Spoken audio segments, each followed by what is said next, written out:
The distant sound of gunfire echoed through the valley as Clay Owens ducked behind a boulder, his breath coming in ragged gasps and blood seeping through the makeshift bandage wrapped around his arm. He'd been running for 3 days straight, barely stopping to eat or sleep, the shadow of his debts growing longer with every passing mile. New Mexico Territory, 1875. The unforgiving summer sun beat down on the dusty landscape, turning the world into a shimmering mirage of heat and desperation.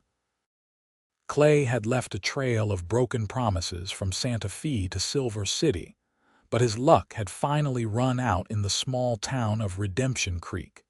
It wasn't supposed to end like this. 5 years ago, he'd arrived in the territory with nothing but dreams and determination, ready to stake his claim on a piece of land and build something that would last. But drought had killed his crops, rustlers had stolen half his cattle, and gambling had claimed the rest of what he owned. Now Harlan Pike, the territory's most feared debt collector, was on his trail with 2 gunmen who wouldn't hesitate to collect payment in blood if Clay couldn't produce the money he owed. Clay pressed his back against the sun-warmed stone and checked his revolver. 2 bullets left. Not enough to fight his way out if Pike and his men caught up. He needed to keep moving, find somewhere to hide until he could figure out his next move. As the sun began to sink toward the horizon, painting the desert in shades of gold and crimson, Clay spotted a small homestead nestled against the base of the foothills. Smoke curled from the chimney, promising warmth and maybe, if he was lucky, someone who might offer help without asking too many questions. Approaching cautiously, he saw a woman drawing water from a well. Her chestnut hair was pulled back in a practical braid, but several strands had escaped to frame a face that stopped Clay in his tracks. She wore a simple blue dress, the fabric faded from many washings, but she carried herself with a quiet dignity that spoke of inner strength. "Excuse me, madam," Clay called, keeping his distance so as not to frighten her. "I don't mean to trouble you, but I've had some misfortune on the trail. Could you spare some water for a thirsty traveler?" The woman straightened, one hand shading her eyes as she assessed him. "You're hurt," she said, nodding toward his blood-stained sleeve.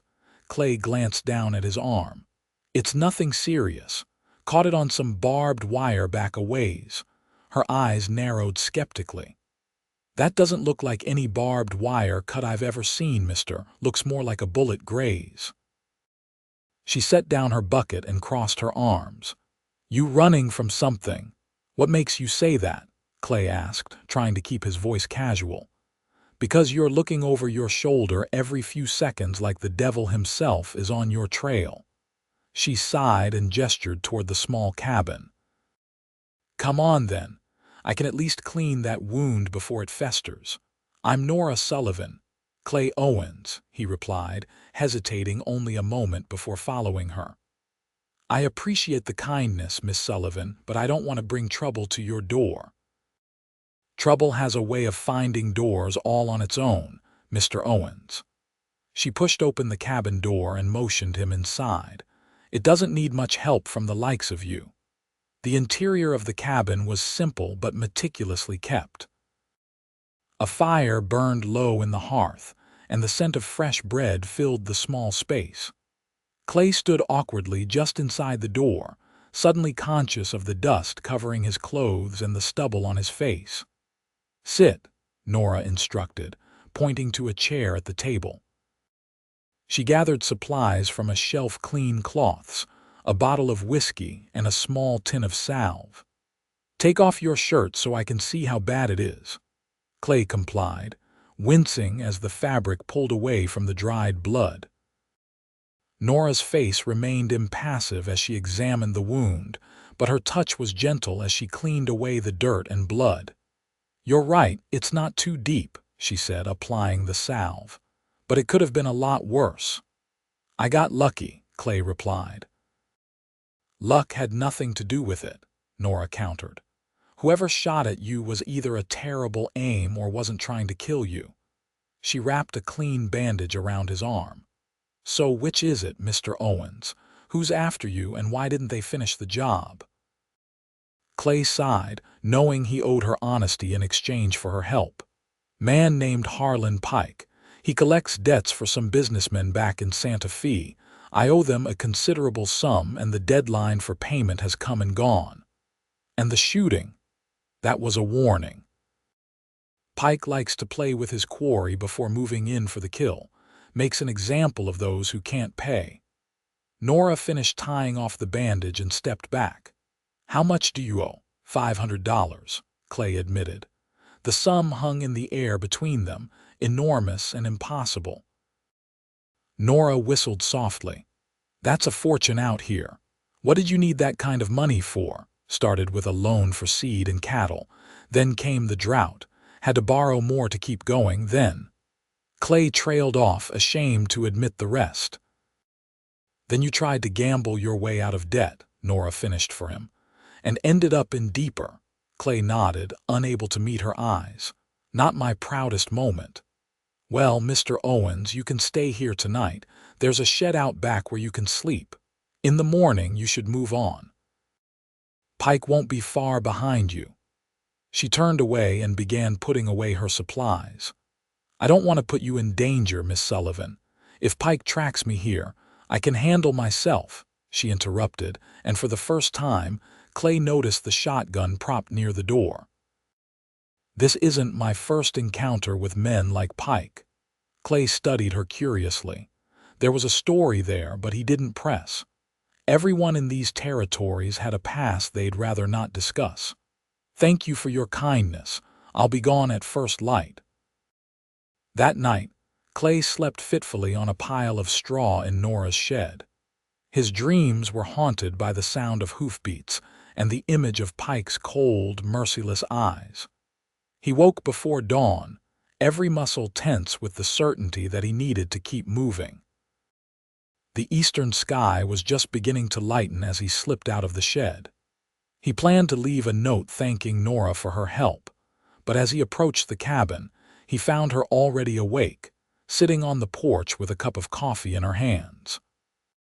Thought you might try to sneak away, she said, offering him a second cup that sat steaming beside her. Clay accepted it gratefully. Seemed like the considerate thing to do. You've already done more than enough. Where will you go? Nora asked. Clay sipped his coffee, savoring the bitter warmth. West, I suppose, maybe California. Change my name, start fresh. You'll get caught, she said matter-of-factly. Men like Pike don't give up easily, especially when there's money involved. What choice do I have? Clay asked, frustration edging into his voice. I don't have $500 and I'm not likely to get it anytime soon. Nora was quiet for a moment, staring out at the lightening horizon. What if you had help? Clay looked at her in surprise. I couldn't ask that of you. You don't even know me.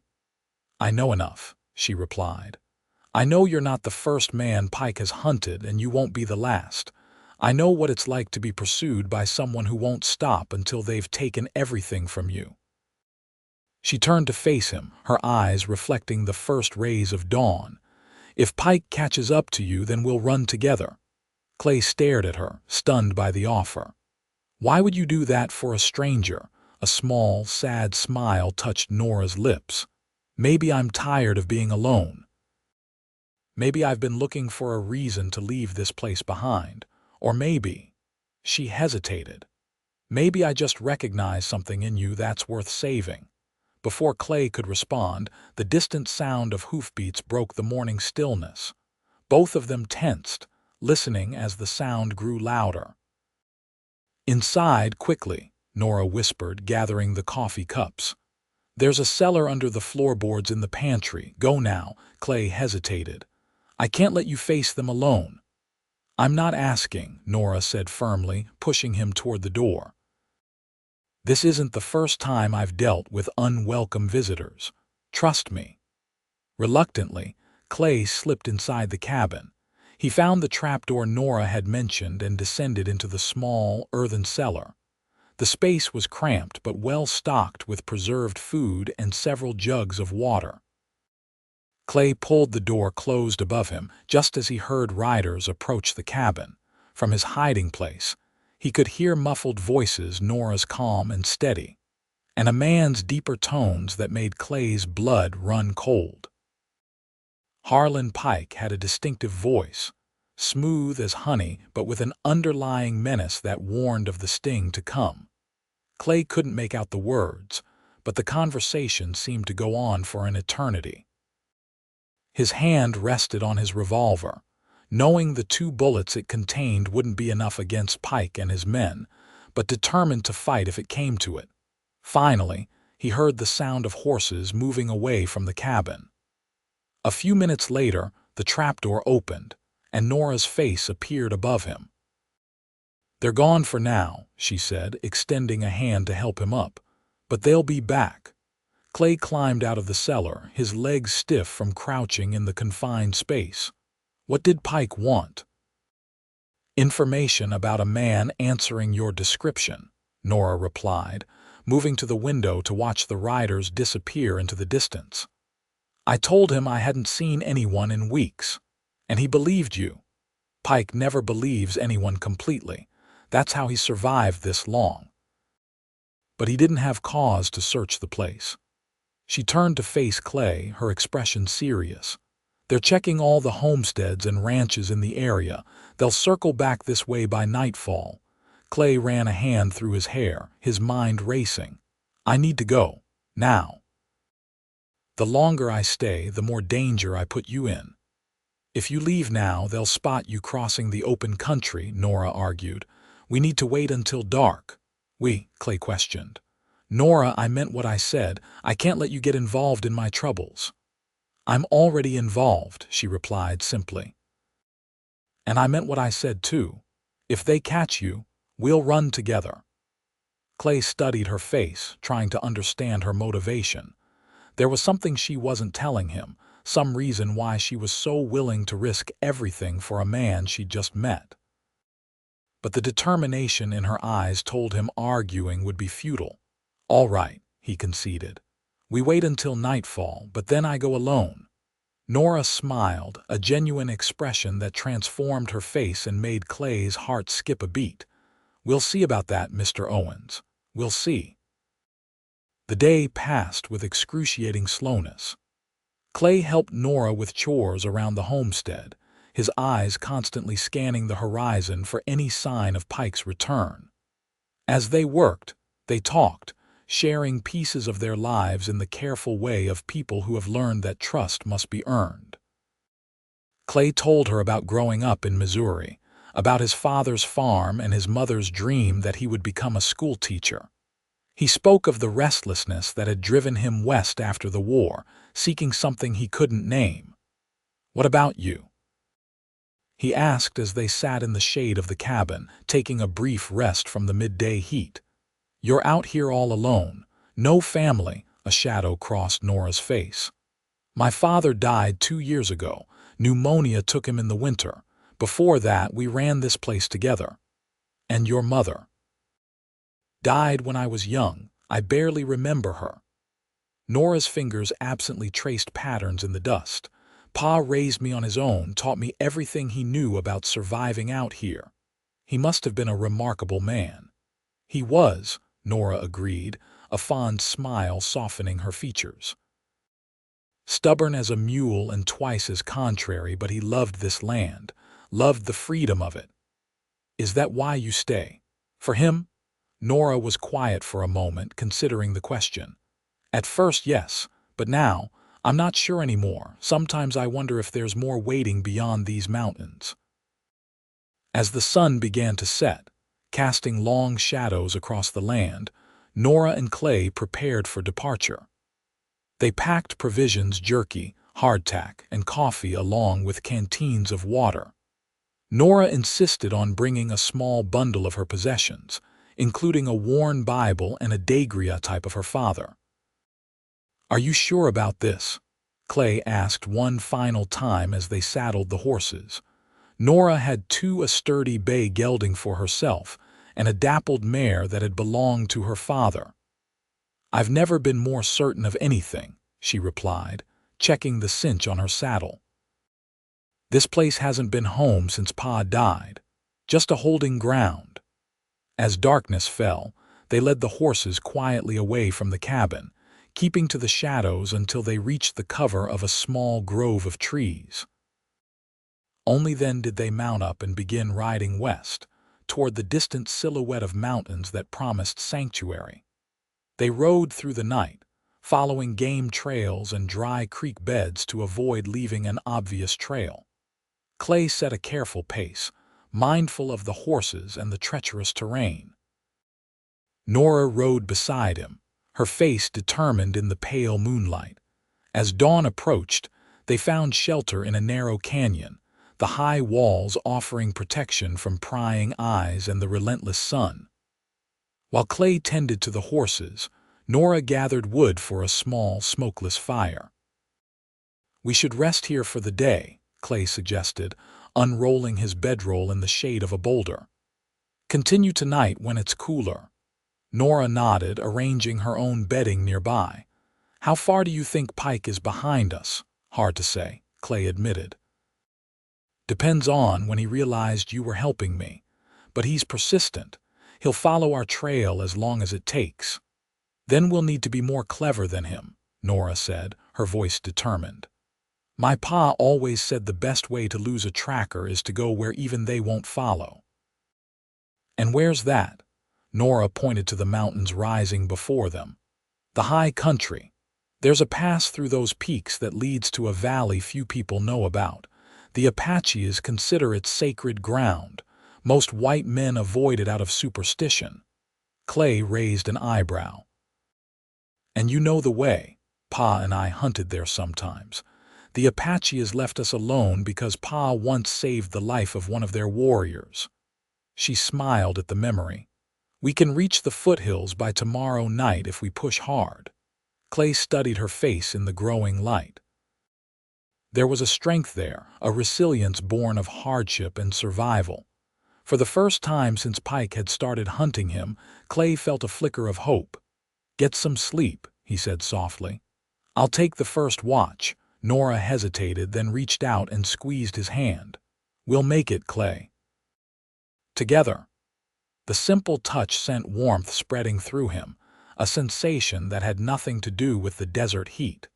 Clay watched as Nora settled onto her bedroll, her breathing soon growing deep and even with sleep.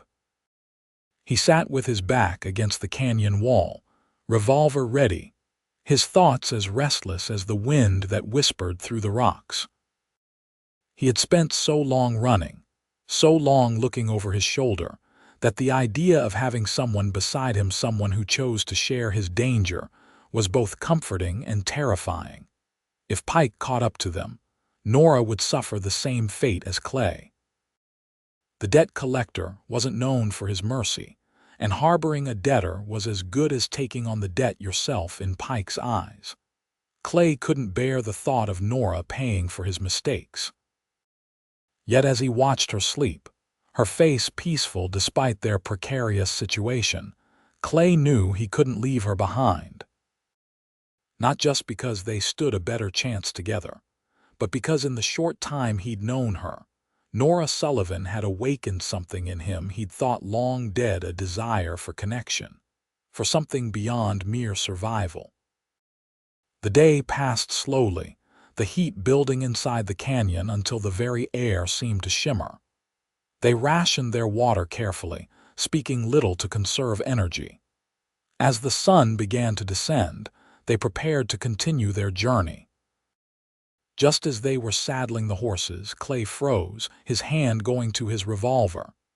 "Did you hear that?" he whispered. Nora nodded, her face suddenly pale. The distant sound of hoofbeats echoed through the canyon, growing louder with each passing moment. "They've found our trail," Clay said grimly. "We need to move. Now." They mounted quickly, abandoning the careful packing of their supplies in favor of speed.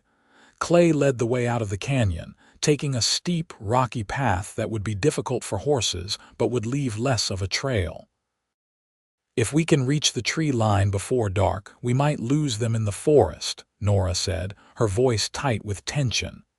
They pushed their mounts hard, climbing steadily toward the distant trees. Behind them, the sound of pursuit grew louder. Clay risked a glance back and saw dust rising from the canyon floor. Pike and his men were gaining. As they reached the first scattered pines, a shot rang out, the bullet splintering bark from a tree just ahead of them. Clay swore under his breath. They were in range now. Keep going. He shouted to Nora. Don't stop for anything. The forest grew denser as they climbed, providing cover but making riding more treacherous. Branches whipped at their faces, and fallen logs forced them to weave a chaotic path through the trees. Another shot echoed through the woods, but it seemed more distant now.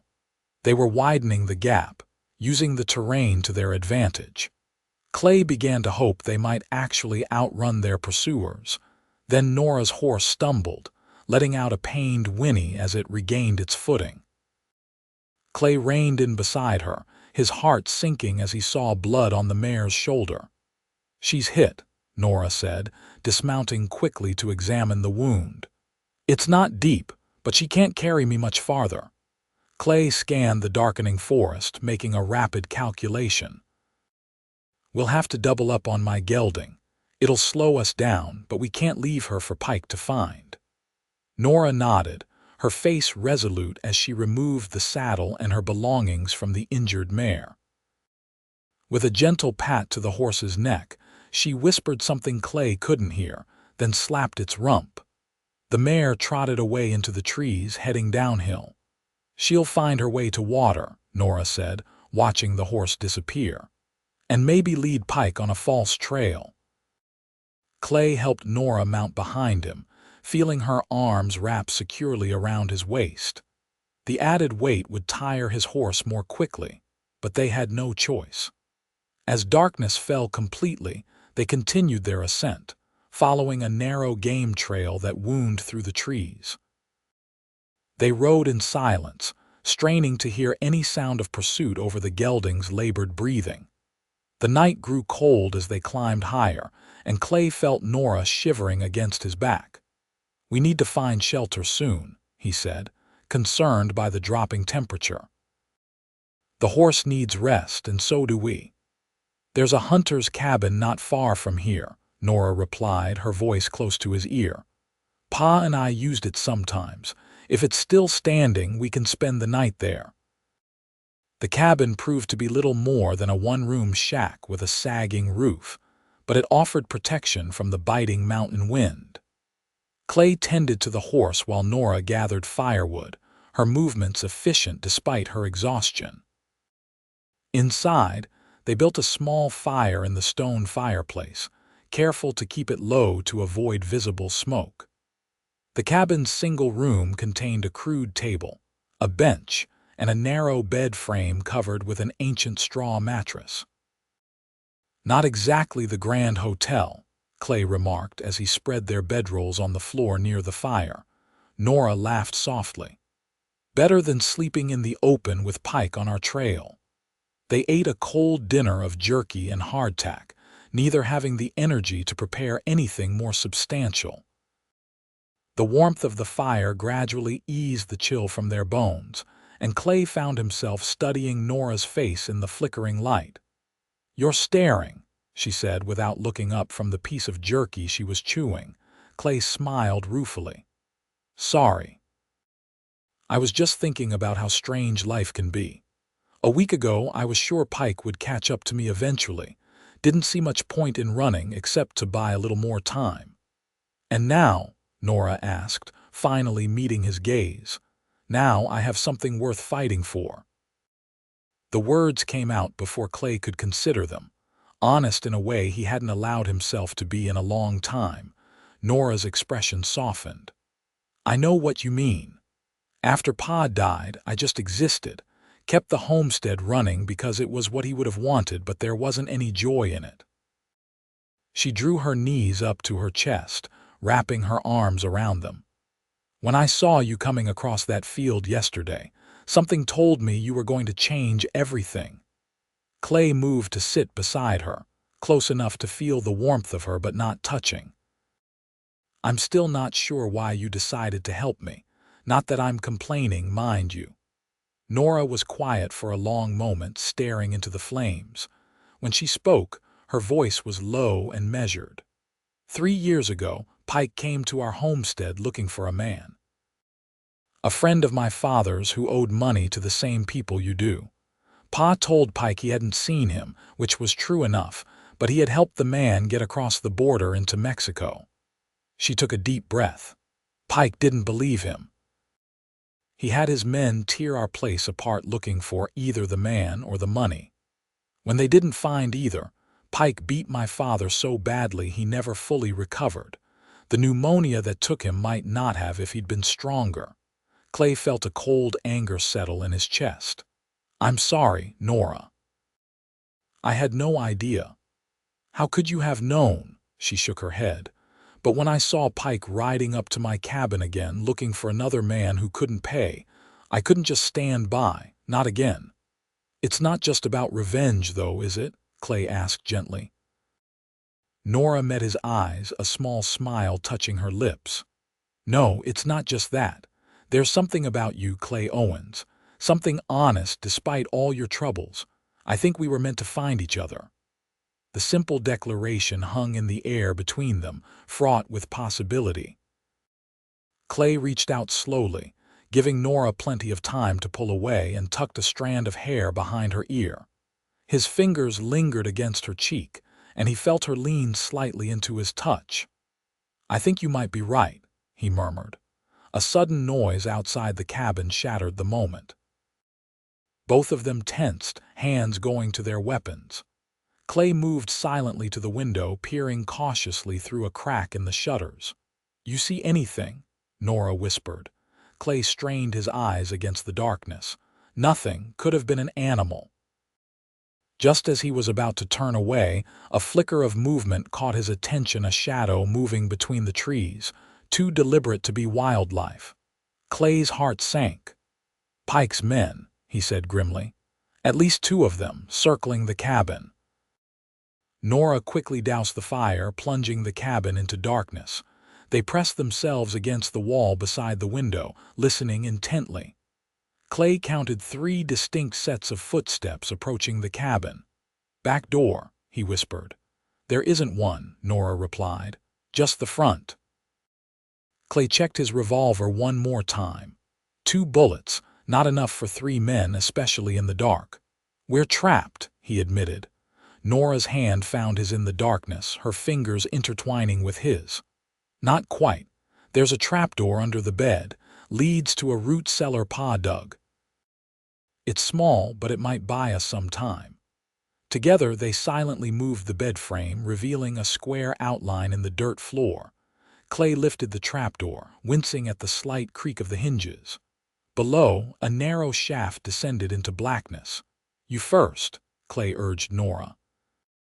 "I'll follow and pull the bed back over the opening." Nora hesitated. "What if they hear you?" "Then I'll hold them off as long as I can," Clay replied, his voice leaving no room for argument. "Go now." With a reluctant nod, Nora lowered herself into the hole. Clay waited until she had descended, then followed, pulling the trapdoor closed above him. In the pitch darkness, he felt his way down a crude ladder, finding solid earth beneath his feet after about 8 feet. The space was cramped, barely large enough for the 2 of them to stand. Clay could feel Nora's breath against his cheek as they stood perfectly still, listening to the muffled sounds above. The cabin door crashed open, and heavy footsteps moved across the floor. Voices, too indistinct to make out clearly, filled the small space above. The footsteps moved around the cabin, accompanied by the sounds of furniture being overturned. A thud directly overhead made them both flinch, the bed being pushed aside. Clay held his breath, his arm going around Nora protectively. If Pike's men found the trapdoor, there would be nowhere left to run. Long seconds ticked by. Then mercifully the footsteps moved away.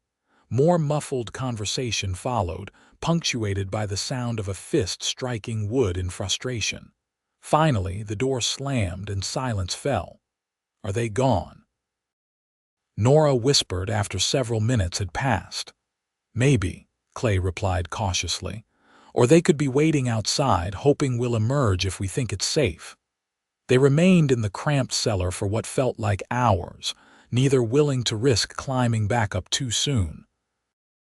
Clay was acutely aware of Nora's closeness, the warmth of her body against his in the cool underground space.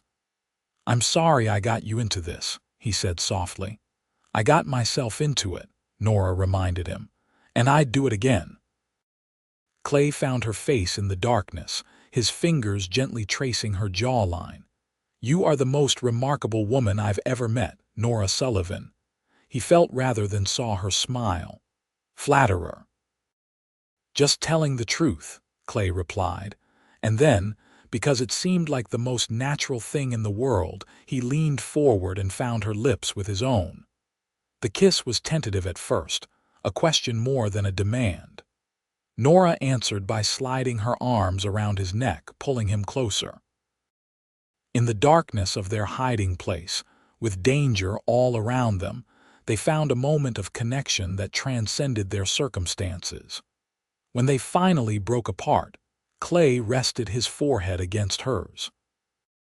"If we get out of this," he whispered, "I want you to know that whatever happens, wherever we end up, I'm going to spend every day trying to be worthy of your trust." "We will get out of this," Nora replied with quiet certainty. "And then we'll have all the time in the world." After another hour of silence from above, they cautiously climbed back up the ladder. Clay went first, easing the trapdoor open just enough to peer through the crack. The cabin was empty, illuminated only by the pale moonlight filtering through the window. They emerged warily, Clay's revolver ready as he checked every corner of the small space. The cabin had been thoroughly searched, their meager supplies scattered across the floor, but there was no sign of Pike or his men. "They must have decided we moved on," Clay said, peering out the window at the silent forest. "But they'll be back at first light to search the area more thoroughly."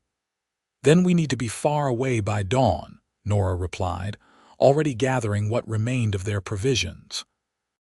"The pass I mentioned isn't far. If we can reach it by morning, we'll have a better chance." They prepared quickly, taking only what they needed and could carry easily. Outside, Clay checked on his gelding, relieved to find the horse unharmed in the small lean-to beside the cabin. "We'll have to go on foot from here," he decided reluctantly. "The trail ahead is too steep and narrow for riding double, and we need to move quietly." Nora nodded in agreement.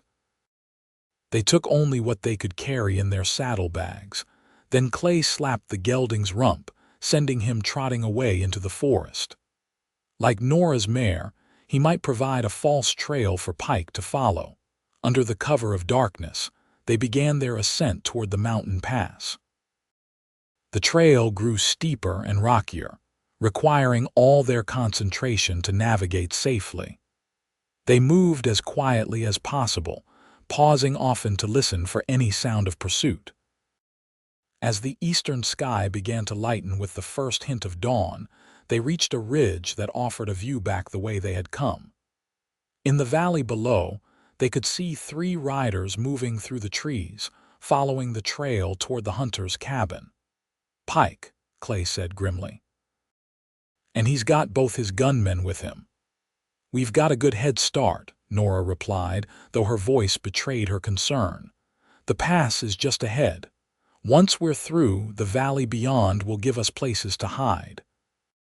They pushed on with renewed urgency, the trail narrowing as it wound between towering rock formations.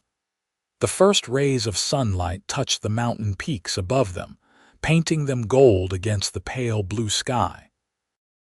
The pass itself was little more than a narrow cleft between 2 towering cliffs, barely wide enough for them to walk single file. Nora led the way, her steps sure despite the treacherous footing. As they emerged on the other side, Clay stopped in wonder at the view before them. A hidden valley stretched below, lush with vegetation fed by a clear stream that wound through its center. The morning mist still clung to the valley floor, giving it an ethereal quality. "It's beautiful," Clay breathed. "The Apaches call it the Valley of Whispers," Nora explained as they began their descent. "They believe their ancestors' spirits dwell here, watching over the living." "Let's hope they're watching over us," Clay replied, casting a glance back toward the pass. They made their way down to the valley floor, following the stream toward a stand of cottonwoods that would provide cover. The sound of water over rocks masked their footsteps, and the thick undergrowth offered hiding places if needed. By midday, they had reached the heart of the valley. The heat was less oppressive here than in the desert below, and game trails criss-crossed through the grass, promising food if they could take the time to hunt. "We should rest," Nora suggested, noting Clay's increasing limp. The wound on his arm had healed, but days of hard riding and little sleep had taken their toll. They found shelter beneath a rocky overhang near the stream, concealed by a curtain of hanging vines. Clay gathered wood for a small fire while Nora fashioned a crude fishing line from items in her saddlebag. "My father taught me to fish when I was 6, she explained as she worked. "Said it was more reliable than hunting, especially when you need to stay hidden." Clay watched her, admiring her resourcefulness.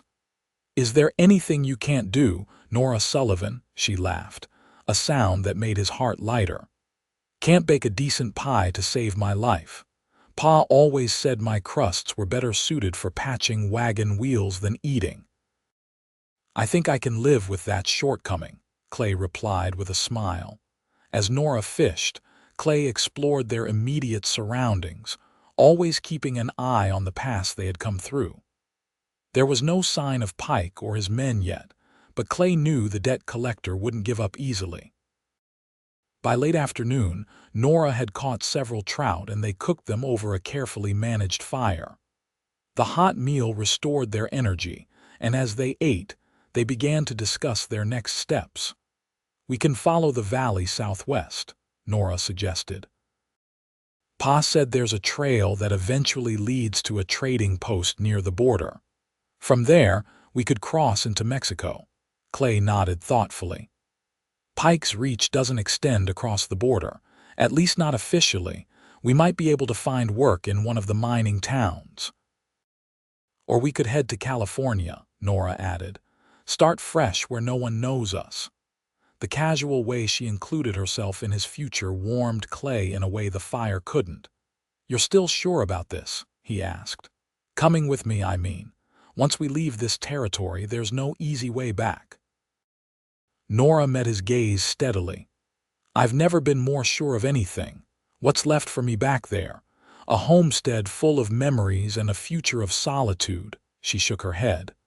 "I want more than that, Clay. I want a chance at happiness." Clay reached across the space between them, taking her hand in his. "I can't promise it will be easy. I've got nothing to offer you except my word that I'll do whatever it takes to build a life worthy of you." "That's all I need," Nora replied simply. "That, and the chance to choose my own path for once." Their moment of connection was shattered by the distant crack of a rifle shot, the sound echoing through the valley. Both of them tensed, instinctively moving closer to the ground. "They've found the pass," Clay said grimly, peering through the vines toward the distant cliffs. He could just make out 3 figures descending the trail they had taken hours earlier. "How did they track us so quickly?" Nora whispered, her face pale. "Pike's probably got an Apache tracker working with him," Clay replied. "They can follow trails most white men would never see." They quickly doused their fire and gathered their belongings. The sun was low in the sky now, casting long shadows across the valley floor. In another hour, it would be dark enough to provide cover for their movement. "We need to reach those rocks," Clay said, pointing to a jumble of boulders about half a mile downstream. "We can wait there until nightfall, then use the darkness to put more distance between us and Pike." They moved carefully, staying low in the tall grass and using the stream bank for cover. As they approached the boulders, Clay spotted movement ahead, a flash of buckskin among the rocks. He pulled Nora down beside him, a finger to his lips.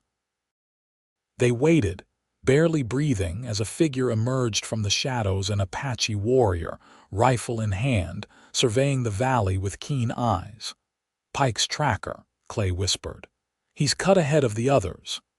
The Apache moved with silent grace, his attention focused on the ground before him. He was following their trail, and it was leading him directly to their position. Clay made a quick decision. "Stay here," he told Nora. "I'm going to try to circle around behind him." "With 2 bullets," Nora hissed, gripping his arm. "It's too risky." "If he finds us, we're both dead anyway," Clay replied. "At least this way you have a chance to escape if something goes wrong." Before she could protest further, Clay slipped away, moving in a wide arc through the grass. The Apache tracker continued his methodical approach, unaware of Clay's flanking movement. Drawing his revolver, Clay closed the distance, his every step measured and silent. He was within 10 yards when a misstep sent a small stone skittering across the ground. The tracker spun, rifle raising in one fluid motion. Clay lunged forward, tackling the man before he could fire. They went down in a tangle of limbs, both fighting for control of their weapons. The Apache was strong and skilled in hand-to-hand combat, but Clay fought with the desperation of a man who had everything to lose. They rolled across the ground, neither able to gain a clear advantage. Clay's revolver was knocked from his grip, disappearing in the tall grass. The Apache's rifle lay several feet away, equally out of reach. As they struggled, Clay caught a glimpse of Nora moving toward them, a large rock clutched in her hand. With a sudden surge of strength, he pinned the tracker beneath him, holding him just long enough for Nora to bring the rock down against the man's temple. The Apache went limp, unconscious but alive. Clay rolled off him, breathing hard from the exertion. "Good timing," he gasped as Nora helped him to his feet. "I wasn't about to let you fight alone," she replied, already searching the grass for his revolver. Clay quickly bound the unconscious tracker with strips torn from the man's own shirt. "He'll free himself eventually, but it should buy us some time." "What about his rifle?" Nora asked, handing Clay his recovered revolver. Clay checked the Apache's weapon, a well-maintained Winchester repeater with a full magazine. "This evens the odds a bit," he said, slinging it over his shoulder. They continued toward the boulder field, moving faster now that they knew Pike was close behind. The unconscious tracker would be missed soon, and once Pike realized what had happened, he would know exactly how close he was to his quarry. As darkness fell, they reached the relative safety of the boulders. The massive rocks formed a natural maze, offering numerous hiding places and defensible positions. Clay led them deep into the formation, finding a sheltered spot between 3 large stones that formed a small, cave-like space. "We should be safe here for a few hours," he said, helping Nora settle into the cramped shelter. "Once the moon rises, we'll move on." They sat in silence, listening to the night sounds of the valley. Overhead, stars began to appear, brilliant against the darkening sky. Despite the danger surrounding them, Clay found a moment of peace in the simple act of sitting beside Nora, their shoulders touching, their breathing falling into the same rhythm. "You think we'll make it?" Nora asked softly, her voice barely audible above the gentle rustle of wind through grass. Clay considered the question honestly. "Pike won't give up easily, but yes, I think we have a chance." He turned to look at her, her face silvered by the emerging starlight, A better chance than I ever thought I'd have again. Nora's hand found his in the darkness. When this is over, when we're safe. What then? I've been thinking about that, Clay replied, his thumb gently stroking the back of her hand. I was a decent carpenter before I tried my hand at ranching, could find work building houses in one of the growing towns in California. I've always wanted to see the ocean, Nora said, a wistful note in her voice. Pa used to tell me stories about sailing ships and distant shores. Then that's where we'll go, Clay promised. Somewhere with a view of the sea, we'll build a life there together. The simple declaration hung between them, filled with hope and possibility. Clay leaned over and kissed her gently, sealing the promise with more than words. A sudden noise, the distant whinny of a horse, brought them sharply back to their present danger. Clay tensed, listening intently. More sounds followed, the clink of metal against stone, the low murmur of voices. They're searching the boulder field, he whispered. Pike must have found his tracker. Nora's grip on his hand tightened. What do we do? Clay peered out from their hiding place, trying to gauge the searchers' positions by the occasional flicker of lantern light between the rocks. They're spreading out, trying to cover all the possible paths through the boulders. If we stay here, they'll find us eventually. And if we run? Nora asked. We might be able to slip past them in the darkness. The valley narrows to a canyon about a mile downstream. If we can reach it before they realize we've moved, we might lose them in the terrain. It was a desperate plan, but it was the only one they had. They gathered their meager belongings and prepared to move, waiting for a moment when the searchers' attention was focused elsewhere. Stay close to me, Clay whispered. Step exactly where I step. We need to move as quietly as possible. Nora nodded, her face resolute in the faint starlight. I'm ready. They slipped out of their hiding place, staying low and using the boulders for cover. Clay led them on a winding path through the rock formation, pausing frequently to listen for any sound of their pursuers. They had almost reached the edge of the boulder field when a shout rang out behind them. They'd been spotted. Clay grabbed Nora's hand and broke into a run, abandoning stealth for speed. Shots echoed through the valley, bullets ricocheting off rocks around them. Clay returned fire with the Winchester, not aiming to hit but hoping to slow the pursuit. Nora ran beside him, her breath coming in gasps but her pace never faltering. The mouth of the canyon loomed ahead, a dark slash in the silvery landscape. As they reached it, Clay turned to fire one more covering shot. In the flash of the rifle, he saw Pike and his two remaining men advancing rapidly across the open ground. Keep going, he urged Nora, pushing her ahead of him into the canyon. I'll be right behind you. The canyon walls rose steeply on either side, the space between them barely 10 feet wide in places. The stream that had meandered gently through the valley now rushed between the rocks, its sound masking their footsteps. They ran until their lungs burned and their legs threatened to give out. Finally, they ducked into a small side ravine, collapsing against the rock wall as they fought to catch their breath. Did we lose them? Nora gasped. Clay strained to hear any sound of pursuit over the rushing water and his own pounding heart. I think so for now. But they'll follow our trail as soon as there's enough light.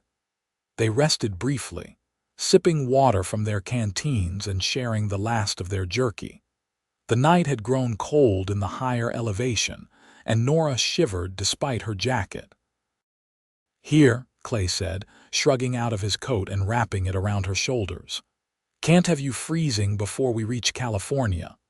Nora smiled gratefully, pulling the coat tighter around her. You're a good man, Clay Owens, despite what your creditors might think, Clay chuckled softly. I'm working on becoming better. Having the right motivation helps. As the night deepened, they continued their journey through the canyon. The terrain grew increasingly difficult, forcing them to climb over fallen boulders and wade through sections where the stream filled the narrow passage. By dawn, they had reached a point where the canyon widened again, opening into another valley, smaller than the first but equally verdant. They found shelter in a thicket of junipers, hidden from casual observation, but with a clear view of the canyon they had just traversed. "We should rest while we can," Clay suggested, noting the exhaustion etched on Nora's face. "I'll keep watch." "Wake me in a few hours," Nora insisted. "You need sleep too," Clay agreed, though he had no intention of waking her until she'd had sufficient rest. He settled against a tree trunk, the Winchester across his knees, his eyes fixed on the canyon mouth. The day grew warm as the sun climbed higher. No sign of Pike or his men appeared, but Clay remained vigilant. He knew the debt collector too well to believe he would simply give up, even after losing them in the night. Nora slept deeply, her face peaceful despite their circumstances. Clay found himself watching her more often than the canyon, struck by the strange miracle of finding someone willing to risk everything to stand beside him. It was mid-afternoon when Nora finally stirred, sitting up with a slight disorientation that quickly cleared as she remembered their situation.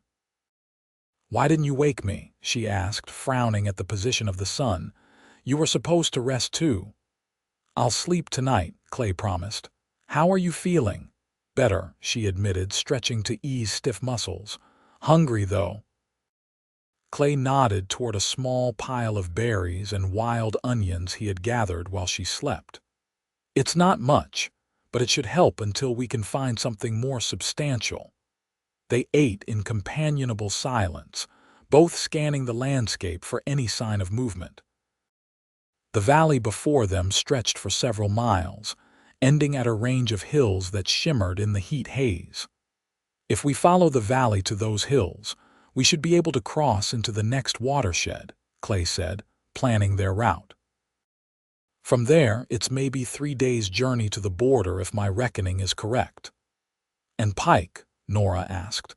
Clay sighed, running a hand through his dusty hair. "He's still out there.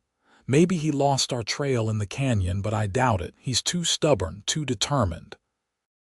"Then we need to be more determined," Nora said simply. As evening approached, they prepared to move on. The plan was to cross the open valley under cover of darkness, reaching the hills by dawn. Clay checked the Winchester one last time, counting the remaining rounds. 8 bullets, not many if it came to a prolonged fight. They set out as the sun began to set, keeping to the tree line as long as possible before venturing into the open grassland.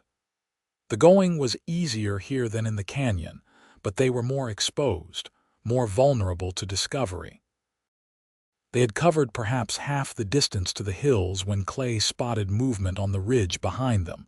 3 riders, silhouetted against the darkening sky. "Pike," he said grimly. "He found our trail after all." Nora followed his gaze, her face tightening at the sight of their pursuers. "They're too far away to shoot," she observed. "But they've seen us. They have to have seen us." As if in confirmation, one of the riders raised an arm, pointing in their direction. The 3 turned their horses and began descending the ridge, moving at a controlled pace that conserved their mount's strength while steadily closing the distance. "Run," Clay urged, pushing Nora ahead of him. "Straight for those hills. I'll try to slow them down." Nora shook her head vehemently. "No, we stay together. You said it yourself, they're too far to shoot accurately. We have time." Clay wanted to argue, but she was already moving, her stride purposeful as she headed for the distant hills. He followed, matching her pace, the Winchester ready in his hands. They ran until their lungs burned and their legs felt like lead, but still the riders gained on them. The hills were closer now, perhaps half a mile away, but Pike and his men were closer still. "We're not going to make it," Clay gasped, glancing back at their pursuers. "Not both of us." Nora stumbled to a stop, turning to face him. "What are you saying?" "I'm saying you should keep going," Clay replied, his voice resolute. "I'll hold them off as long as I can. Give you a chance to reach those hills." "No," Nora's response was immediate and unyielding. "We stay together. We fight together if we have to." Clay took her face in his hands, his eyes searching hers. "Nora, please, I can't let you die because of my mistakes. Pike wants me, not you. If I surrender, maybe he'll let you go." "And if he doesn't?" Nora challenged. "Clay, Pike isn't known for his mercy. If he catches either of us, we're both dead." She covered his hands with her own. "I meant what I said back at my cabin. If you get caught, we run together. If we have to fight, we fight together." Clay saw the determination in her eyes, the unwavering resolve. He knew arguing would only waste precious time they didn't have. "All right," he conceded. "Together, but we need a plan." They scanned their surroundings, looking for anything that might give them an advantage. About 100 yards ahead, a large boulder jutted from the grassland, offering the only cover in the otherwise open terrain. "There," Clay decided. "We make our stand there. At least it's defensible from one side." They sprinted for the boulder, reaching it just as the first shots from their pursuers rang out across the valley. Bullets thudded into the far side of the rock as they pressed their backs against its weathered surface. 8 rounds in the Winchester," Clay said, checking their limited ammunition. 2 in my revolver. How many in yours?" Nora checked her small derringer. 4. Not much against 3 men. Clay peered around the edge of the boulder. Pike and his men had dismounted about 50 yards away, spreading out to approach from multiple angles. "We need to make every shot count," he said grimly. As the debt collector and his gunmen closed in, Clay took careful aim with the Winchester. His first shot caught one of Pike's men in the shoulder, spinning him around with a cry of pain. The man dropped his gun, clutching at the wound as he staggered back. Pike and his remaining gunmen dove for cover, returning fire from behind the sparse protection of clumps of grass and small rocks. Bullets chipped away at their boulder, sending stone fragments flying. "They're trying to flank us," Nora warned, spotting movement to their right. She fired her derringer, the shot going wide but forcing the gunman to duck back. The exchange of gunfire continued, both sides conserving ammunition, waiting for the other to make a mistake. As darkness fell completely, the shooting became more sporadic, each flash of gunpowder momentarily revealing positions. Clay used the Winchester sparingly, knowing each shot was precious. He managed to hit Pike's second man in the leg, reducing the debt collector's force but not eliminating the threat. "We're running low," he told Nora as he fired his last rifle round. 2 bullets in my revolver and whatever you have left." 3, Nora replied, her voice calm despite their dire situation. "Not enough to hold them off much longer." Clay made a decision then, one born of desperation but also of love. "When I give the signal, I want you to run for those hills. Don't look back, don't hesitate, just run." "Clay, no, listen to me," he insisted. "I'll create a diversion, draw their fire. It's our only chance, Nora. One of us needs to make it out of here." Tears welled in Nora's eyes, visible even in the darkness. "I won't leave you to die." Clay cupped her face in his hands. "You're not leaving me to die. You're carrying our future with you. If you make it, a part of me makes it too." He kissed her then, pouring everything he couldn't say into that single moment of connection. "Promise me you'll run. Promise me you'll live." Nora held his gaze for a long moment, then nodded, a tear spilling down her cheek. "I promise." Clay took a deep breath, preparing himself for what was to come. "When I start shooting, count to 3, then run east toward those hills. Stay low, move fast, and don't stop until you're safe." "I love you, Clay Owens," Nora whispered, her voice breaking. "And I love you, Nora Sullivan," Clay replied. "More than I ever thought possible." He gave her one last kiss. Ready, Nora nodded, her face resolute despite her tears. Clay checked his revolver one final time, then took a position at the edge of the boulder. "Now," he shouted, stepping out from cover and firing rapidly into the darkness. His shots were aimed more to create confusion than to hit targets, but a cry of pain told him at least one had found its mark. Return fire came immediately, bullets whistling past him as he ducked and weaved. From the corner of his eye, he saw Nora sprint away from the boulder, running low through the tall grass. Clay continued firing until his revolver clicked empty. He dove back behind the boulder as Pike and his remaining man concentrated their fire on his position. The debt collector was shouting something, but the words were lost in the chaos of gunfire. Pressing his back against the stone, Clay waited for the inevitable. He had no more bullets, no more tricks, but Nora was away, running toward safety. That knowledge gave him a peace he hadn't expected. The shooting stopped abruptly. In the sudden silence, Pike's voice rang out clearly. "It's over, Owens. Throw out your weapon and come out with your hands up." Clay remained silent, hoping to buy Nora more time. He peered around the boulder, trying to spot her in the darkness, but she had disappeared into the night. "I said it's over," Pike called again. "Your woman's gone. It's just you and me now. Face me like a man, and maybe I'll make it quick." Still Clay said nothing. He could hear movement as Pike and his injured gunmen repositioned themselves, preparing for a final assault on his position. Then, from somewhere in the darkness, a shot rang out. Pike's remaining man cried out in pain. Another shot followed, and another. The darkness erupted with gunfire, but it wasn't directed at Clay's position. Confused, he risked a look around the boulder. In the flashes of gunfire, he could make out new figures moving through the grass, at least half a dozen of them, surrounding Pike and his man. "Apache," Clay breathed, recognizing the distinctive silhouettes. The firefight was brief and decisive.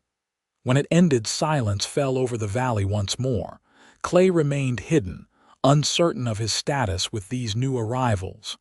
"Clay," Nora's voice came from the darkness, tentative and hopeful. "Nora," Clay called back, hardly daring to believe. "Where are you?" A figure emerged from the shadows. Nora, accompanied by an Apache warrior whose stern face was illuminated by the rising moon. "I didn't run," she admitted, rushing to Clay's side. "I couldn't leave you. Instead, I found help." The Apache warrior stepped forward, regarding Clay with careful assessment. "This is Chief Natani," Nora explained. "His people have been watching us since we entered the Valley of Whispers. They saw our fight with Pike's tracker." Chief Natani spoke, his English accented but clear. "The white man who hunts you has troubled my people before. He rides where he is not welcome, kills what is not his to kill." He gestured to where Pike and his man were being held by several warriors. "Now he will trouble no one." "What will happen to them?" Clay asked, unable to summon much sympathy for the debt collector but curious nonetheless. "They will be taken far from here," Chief Natani replied. "Given water, one horse between them, and pointed toward the territory border. If they are wise, they will never return to these lands." Clay nodded, understanding the mercy and the warning in this approach. "Thank you for your help and for sparing their lives." The chief's expression remained impassive. "We do not kill without need." "And the woman says you seek only peace, a new beginning." His eyes moved between Clay and Nora. "She risked much to find us, to ask for our help. Such courage deserves respect." Nora slipped her hand into Clay's. "I remembered what my father told me about the Apaches in this valley. How they value honor and courage above all else." "Your father was a wise man," Chief Natani observed. "Now you will come with us. There is food and shelter in our camp. Tomorrow we will show you a path that few white men know, a path that leads to your border without crossing open land." As they followed the Apache warriors through the darkness, Clay kept Nora close to his side, still hardly believing their sudden change in fortune.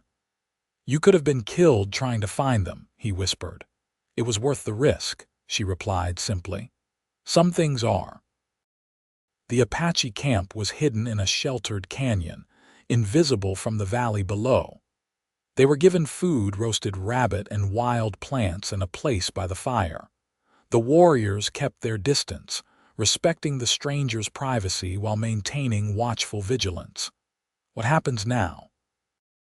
Nora asked as they sat side by side, the warmth of the fire driving away the night's chill. "Pike is gone, but your debt remains." Clay considered this. Pike was working for the Stanton Banking Company. Without him to enforce collection, they might write off the debt eventually. "Especially if they think I'm dead." He took her hand, his thumb tracing patterns on her palm. "We still need to disappear, at least for a while. California is still our best option." "Then California it is," Nora agreed. "The ocean like we planned." They slept that night wrapped in blankets provided by their hosts, closer than they had dared to be before. Clay held Nora against his chest, listening to her steady breathing, marveling at how quickly she had become essential to his existence. At dawn, Chief Natani assigned 2 young warriors to guide them. "They will show you the hidden path," he explained. "It will take you 3 days to reach the border. From there, your journey is your own." Before they departed, the chief presented them with gifts: a knife for Clay, a small medicine pouch for Nora. "For protection," he said simply, "and remembrance." The hidden path proved to be a narrow trail that wound through canyons and across ridges, avoiding open spaces where they might be spotted. Their guides moved with silent efficiency, setting a pace that was challenging but manageable. As they traveled, Clay and Nora shared their hopes for the future, building dreams with words as they put distance between themselves and their past. They spoke of the home they would build, the life they would create together in a place where no one knew their names or their history. On the evening of the 3rd day, their guides brought them to a ridge overlooking a broad valley. In the distance, they could see a river glinting in the sunset, the border between territories. "Tomorrow you cross," one of the guides told them. 2 days' walk beyond the river is a town where traders gather. You can find passage west from there. That night, as they made camp for the last time with their Apache guides, Clay took Nora's hand and led her to a secluded spot away from the fire. Under a canopy of stars, he knelt before her. "I have nothing to offer you," he began, his voice rough with emotion. "No ring, no home, no fortune. Just my heart and my promise that whatever comes, we face it together." Nora's eyes shimmered in the starlight. "That's all I've ever wanted, Clay. Just you, just us, facing whatever comes side by side." "Then marry me," Clay said simply. "When we reach the first town with a proper church, be my wife, my partner, my reason for being better than I was." "Yes," Nora whispered, pulling him to his feet and into her arms. "Yes to all of it." Their kiss sealed the promise, witnessed only by the ancient stars and the silent mountains. In that moment, despite having lost everything that once defined them, they felt richer than they had ever been. At dawn, they bid farewell to their guides, who watched from the ridge as they descended into the valley below. The crossing of the border was unceremonious, just a step across a river that looked like any other. But for Clay and Nora, it represented the boundary between their past and their future. 2 days later, they reached the trading post, a cluster of adobe buildings surrounding a dusty plaza. Traders from both sides of the border mingled there, exchanging goods and information. Clay and Nora found a room in the small hotel, enjoying the luxury of a real bed and hot food for the first time in weeks. In the morning, they sought out the local church, a simple whitewashed building with a wooden cross above the door. The priest, a kindly old man who had served the community for decades, agreed to marry them that very afternoon. The ceremony was brief but meaningful, attended only by a few curious locals who had heard that two Americans wanted to be married. Nora wore her only dress, freshly washed and mended. Clay had managed to trade his Winchester for a new shirt and a simple silver ring. "I promise to love you, protect you, and stand beside you through whatever life brings," Clay vowed, his voice steady as he slipped the ring onto Nora's finger. "From this day until my last. I promise to love you, support you, and face every challenge with you," Nora replied, her eyes never leaving his. "As your partner, your friend, and your wife, until my last breath." The priest pronounced them husband and wife with a benevolent smile. And just like that, they were no longer fugitives running from the past but partners moving toward a shared future. They remained at the trading post for a week, working odd jobs to earn enough for the next stage of their journey. Clay's carpentry skills proved valuable in a place where skilled craftsmen were scarce. Nora found work cooking at the hotel, earning praise for her stews if not for her baking. When a wagon train of traders preparing to head west offered them places in exchange for Clay's help with repairs and Nora's cooking, they accepted gratefully. The journey to California would take months, but they were in no hurry. Each day together was a gift neither had expected to receive. The wagon train wound its way through deserts and mountains, facing the usual hardships of Western travel: water shortages, broken wheels, occasional hostile encounters with tribes protecting their territories. Through it all, Clay and Nora worked side by side, their new marriage strengthening with each challenge overcome. At night, lying together beneath the vast canopy of stars, they would sometimes speak of the past of Pike and his pursuit, of the debts that had driven them from their homes, of the unlikely series of events that had brought them together. But more often, they spoke of the future of the home they would build, the children they hoped to have, the life they were creating one day at a time. 5 months after leaving the trading post, they caught their first glimpse of the Pacific Ocean, a vast expanse of blue stretching to the horizon, more magnificent than either of them had imagined. "It's beautiful," Nora breathed, her hand tightening in Clay's as they stood on a bluff overlooking the coast. "Worth every step of the journey," Clay agreed, drawing her close against his side. They settled in a small but growing coastal town, where Clay's carpentry skills were in high demand. Within months, he had steady work helping to build homes for the influx of new arrivals drawn by the promise of California's opportunities. Nora found her place too, first helping at the local general store, then starting a small business selling preserves made from the abundant local fruits. Her wild berry jam became a favorite among the townspeople, and orders soon exceeded what she could produce alone. A year after their arrival, they had saved enough to purchase a small plot of land overlooking the sea. Clay built their home with his own hands, incorporating a large porch where they could sit in the evenings and watch the sun set over the water. As their second anniversary approached, Nora shared news that filled Clay with a joy he had never thought possible. They were expecting their first child. When their daughter was born the following spring, they named her Hope, a testament to the feeling that had sustained them through their darkest days. On Hope's first birthday, as the little family celebrated on their porch overlooking the ocean, a letter arrived, the first communication they had received from their old lives. It was addressed to Clay Owens, a name he had not abandoned but which few in their new community knew. With trepidation, he opened it, prepared for news that their past had caught up with them at last. Instead, he found a brief note from a lawyer in Santa Fe. "Mr. Owens, This is to inform you that following the disappearance and presumed death of Harlan Pike, the Stanton Banking Company has written off your outstanding debts as uncollectible. Your file has been closed. Should you read this, consider yourself a free man. Clay handed the letter to Nora, watching her face as she read it. When she finished, she looked up at him with shining eyes. "It's over," she whispered. "Truly over." Clay nodded, gathering his wife and daughter into his arms.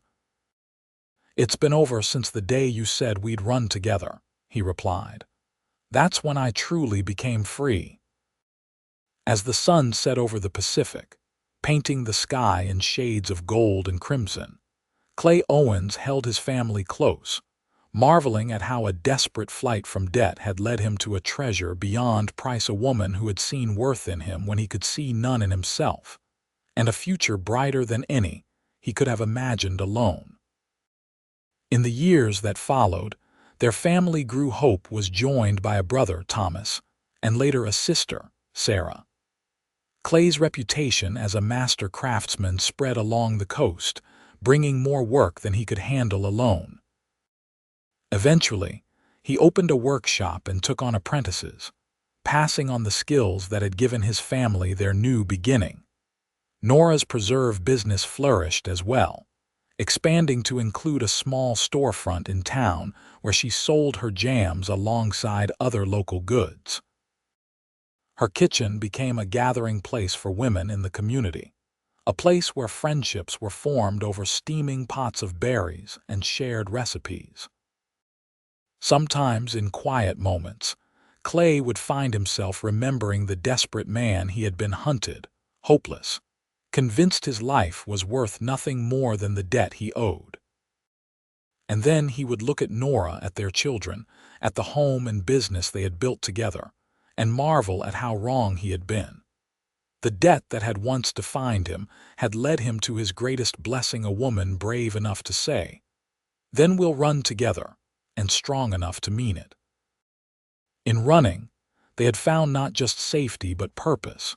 In leaving everything behind, they had gained everything that mattered. On clear nights, they still sat on their porch overlooking the ocean, hands intertwined as they had been since that first desperate flight across the Valley of Whispers. The stars above were the same stars that had witnessed their promise to each other, their vow to face whatever came side by side. And as the years passed, that promise remained unbroken, a debt of love that, unlike the one that had brought them together, they spent their lives joyfully repaying.